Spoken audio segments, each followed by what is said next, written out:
The Rivian R1S is the 3-row, 7-passenger version of the R1T that I drove previously and loved. Let's learn all about it in this speedy voiceover.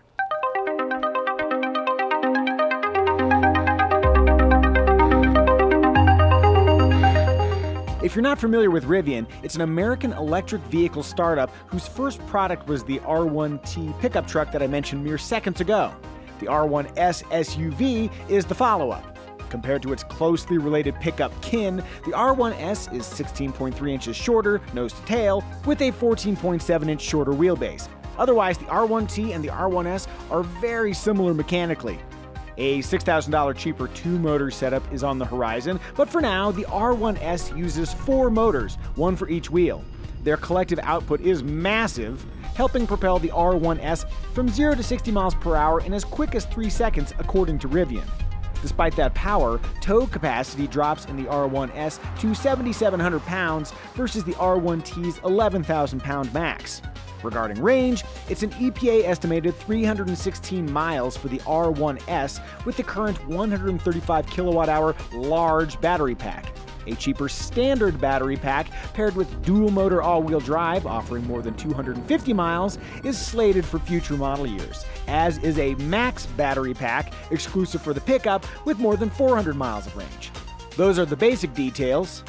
But what I bet you're wondering is whether the world's most average man can sit comfortably in all 3 rows. Let's find out. I am 5'10" before you type in that comment. In the front row, very comfortable. I love sitting in the front of a Rivian. Second row, let's see if I can fit behind myself. Yes, I can. You've got slide and recline. That's a pretty comfortable position right there. Okay, yeah, that's good. Let's see if I fit in the third. This is the test. That, by the way, slides forward with a little button push. It would slide further forward, but there's a little spot there that's stopping it. Okay, third row. Oh, hey, great headroom. Knee room could be a little bit tight, but I think if somebody up front was generous, they could slide forward enough that I could fit back here just fine. Yeah, an average guy can definitely fit in all 3 rows. Again, I'm 5'10" before you ask. Along with room for my intense averageness, the cabin overflows with style. Like the R1T pickup, the R1S makes clever use of interesting textures, colors, and materials to convey an upscale yet welcoming feel. I would happily let Rivian's design team make over my home. Elsewhere, there are clever touches like this flashlight built into the driver's door and an optional removable Bluetooth speaker that charges when stowed and doubles as a camp lantern. Let's talk about cargo. Item number 1, you've got a splits tailgate, and I've already screwed it up. There we go. That powers up, and then this powers down. And it's kind of cool because you got like a little spot where you can sit and contemplate the universe. But for cargo space, 17.6 cubic feet behind the third row. And this is pretty cool. Under here, you've got a little extra storage space, but that's not all. If you pull this up and out, it goes much, much deeper. So you can really, fill that space out there. One thing I also like too, let's pop these third row seats down. So what you don't have is a flat load floor. You got this little lip right here, but they've got this spot so you can sort of set it up and create a little bit of a ramp. So if you're loading things in, it goes in nice and smoothly. And then over here on the left side, you've got 2 releases. So release left, release right. That is a lot of space. I'm told I could sleep in here. Should I try? Yeah, sure. Let me embarrass myself by luxuriating in the back of the R1S. It's undignified, but it's very comfortable. One annoyance, the third row locks in this lower position, so if you want to raise it, you have to come up here to the side, pull this little lever, and push it back up. That's kind of inconvenient. If you need more space, there are 11 cubic feet to work with under the hood here in the frunk zone. I recently drove the F-150 Lightning, and what I really liked is that the grille comes down and that whole area opens up, so it's an easier lift in. This you have to lift up and over, but there's still a good amount of space, and this isn't all. If you peek down here, flip, flip, all your charging stuff hides right underneath that false floor. Still a very useful space. The button. That got it. With a 40-20-40 split second row, the R1S offers cargo flexibility. If you're curious, here's what it looks like with child seats installed. I think that's enough of the practical stuff. How does the R1S drive? All right, let's get the full throttle acceleration from a stop out of the way early, and I put my sunglass case on the dash for maximum effect. 3, 2, 1, go. Good catch. Oh, that is stout. Managing the movement of the wheels is an air suspension featuring adaptive dampers and an electro-hydraulic roll control system that negates the need for traditional anti-roll bars. The suspension raises and lowers the vehicle up to 5.5 inches as needed, returning a supple yet well-controlled ride. I'm currently driving in all-purpose mode. The suspension is set to soft, and true enough, the ride quality is soft, though it never completely shields you from the road. You still feel those little bumps, and especially we're driving on 22-inch wheels in this version, so you definitely feel the road, but it's, I think, a yielding ride. You can also put it in sport mode, which is, as you might have guessed, it's sportier. One thing I like, though, I'm going to take a right turn here, and I'm going to note that the steering never feels needlessly heavy. It kind of increases in resistance a little bit as you add steering, but yeah, it actually feels quite nice. An aspect of the R1S I really like is the one-pedal drive function. So right now I've got regen for the brakes set on high, lift off, and feel how smooth this is. You can't tell when the vehicle stops decelerating. That's how smooth it stops on its own. It'll come to a complete stop. It's awesome. The brake pedal only actuates the hydraulic brakes, so you never have that brake pedal weirdness of a mixed brake technology where it's trying to manage regen and friction brakes. So the brakes feel completely natural. You can add a little braking if you need to, and then as you let off, super smooth stop. I shouldn't be so excited about how you stop the R1S, but here we are. Oh, smooth. With the SUV body style, one thing I was curious about is visibility, and I can see really pretty well. There's a headrest back there on the second row, which is obvious, but I can kind of see around it through the rear window. So yeah, I feel like I've got pretty decent visibility in all directions. A challenge in making an electric car is that there's no engine noise to hide the other noises, but I think even, okay, we're cruising along here, let's say 65 miles an hour, no engine. Hey Kirk, if you can hear me, give me a high five. Holding the hand up is also another cue. You can have a normal conversation in the R1S and it's just fine. I think interior noise could be much worse than it is. That sounded like faint praise. No, it's pretty quiet in here, it's good. With a nearly identical character as the R1T, the R1S displays a conspicuous lack of flaws on paved roads. It's quick, comfortable, stable, and fun if you're into that kind of thing. But how is it on dirt?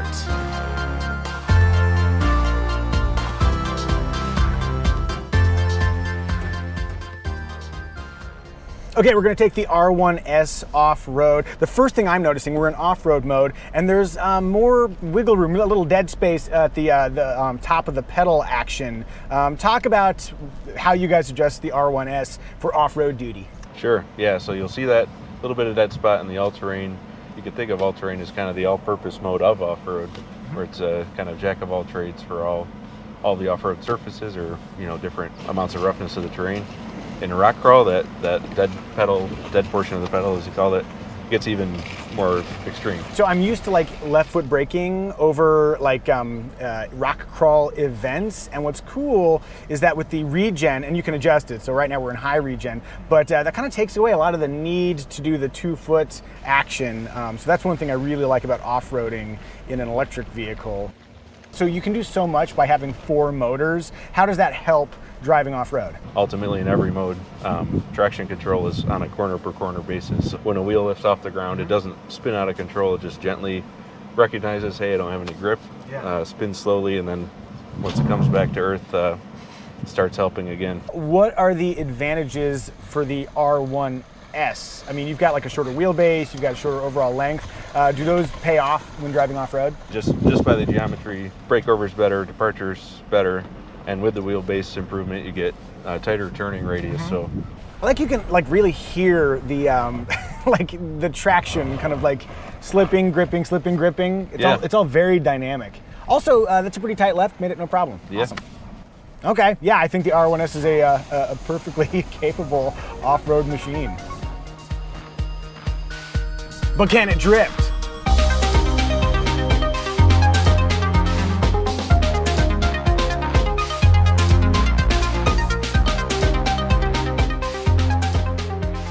It says off-road drift here. Why? So this is a sub-mode of off-road. It's specifically designed to help you get the car sideways and keep it sideways. It's more of just like a pure fun mode, I would say, as opposed to some of the other ones that are a little more functional. And we're in the R1T, but all of this cross applies to the R1S? Yep, all the same features in the R1S. Okay, dazzle me.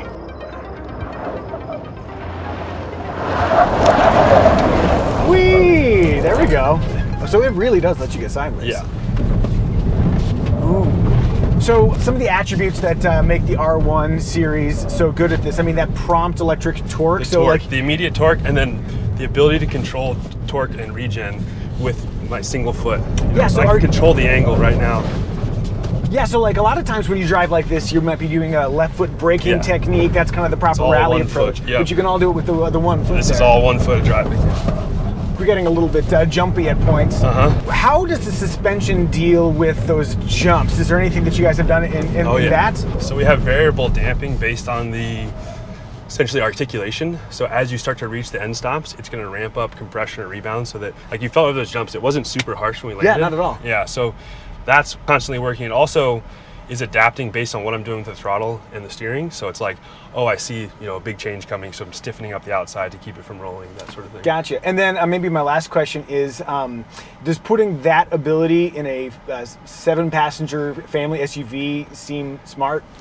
If you like to have fun, yeah, it makes it desirable. And well, the thing is, like, come on, kids. Yeah, get in. Yeah, start them young. One of the great things about the R1 platform is it does so many things well. So like, you don't have to have your family sedan and then a fun sports car or a fun, you know, drift truck or whatever you want. It actually enables you to do rock crawling, enables you to have a nice, comfy family vehicle, enables you to have all types of fun experiences. Max, consider me dazzled. Perfect. Now seems like a perfectly weird time to interject that at Kelley Blue Book, we believe in transparency, which is why I'm telling you that KBB is owned by Cox Automotive. Cox Automotive also owns Mannheim Investments, which is a minority investor in Rivian. As mentioned in my R1T video, the Kelley Blue Book editorial team has nothing to do with the investment folks. And right now you're thinking, psh, Micah, there's no way this isn't a biased video. To help dispel that idea, I'm going to complain about something. In the second row seats, when you pop it down, it locks and you can't lift it up with one arm. You have to use 2 hands to push it back up, and that's hard if you've got like a baby or groceries in your hand. Also, I'm annoyed that Rivian will not use Apple CarPlay and Android Auto smartphone connectivity because I rely on Apple CarPlay. I've just been fired. We have fun, don't we? Against the odds, I actually haven't been fired yet, so I've got time to mention that the center screen is a 16-incher, and though it's missing my essential Apple CarPlay, it does sport an attractive, intuitive interface. Same deal with the digital driver information display. Talking money, an R1S Explorer trim with the large battery pack and 4-motor all-wheel drive has an asking price of $84,500, not including destination charges. For that sum, you get vegan leather seats that are heated up front, a power liftgate, this panoramic glass roof, a built-in air compressor with a 20-foot hose to reach each tire, and Driver Plus, Rivian's advanced driver assist system featuring 11 cameras, plus an array of radar and ultrasonic sensors. Note, if you want your R1S in any color besides silver, it'll cost you an extra $1,750 to $2,500. Spend an additional $5,500 for the fancier Adventure model, and you'll enjoy ventilated front seats, real ashwood trim, yellow interior accents, a premium Meridian audio system, and Gear Guard, a 360-degree video capture system that keeps seedy characters like me from stealing your stuff. Helping take the edge off the R1T's cost is a $7,500 federal tax incentive. Depending on where you live, state incentives may also apply. For charging at home, Rivian sells a $750 wall charger that can add up to 25 miles of range per hour. For longer journeys, if you can find a 200 kilowatt DC quick charger, 20 minutes can add up to 140 miles of range. As for competitors, there really aren't many 3-row fully electric SUVs currently sold. One option is the Tesla Model X, though it has a starting price north of $112,000, and it's not much of an off-roader, so I don't know, it's not really a direct competitor. The Model X does remind me, though, that Tesla has a killer nationwide charging network that, in my experience, is much easier to use than alternative Level 3 charging options. If you want to long haul your EV, the charging experience is worth considering. With that in mind, Rivian is working to add electric vehicle chargers near trailheads and outdoorsy places of interest. They call it the Rivian Adventure Network. Lastly, it's worth remembering that if you order a Rivian now, you're in for a long wait. They've got a substantial backlog of orders and are still working to bring their manufacturing capacity up to speed. When I first drove the Rivian R1T, it felt like a revelation, an adventurous, thoughtful reimagining of what a pickup truck could be. Without the R1T's innovative gear tunnel and clever bed, the R1S feels less revolutionary. Nonetheless, the R1S has an innovative spirit, it's capable on and off-road, and it has enough room for you and your squad. If I was in the market for a premium electric SUV, that's the one I'd buy.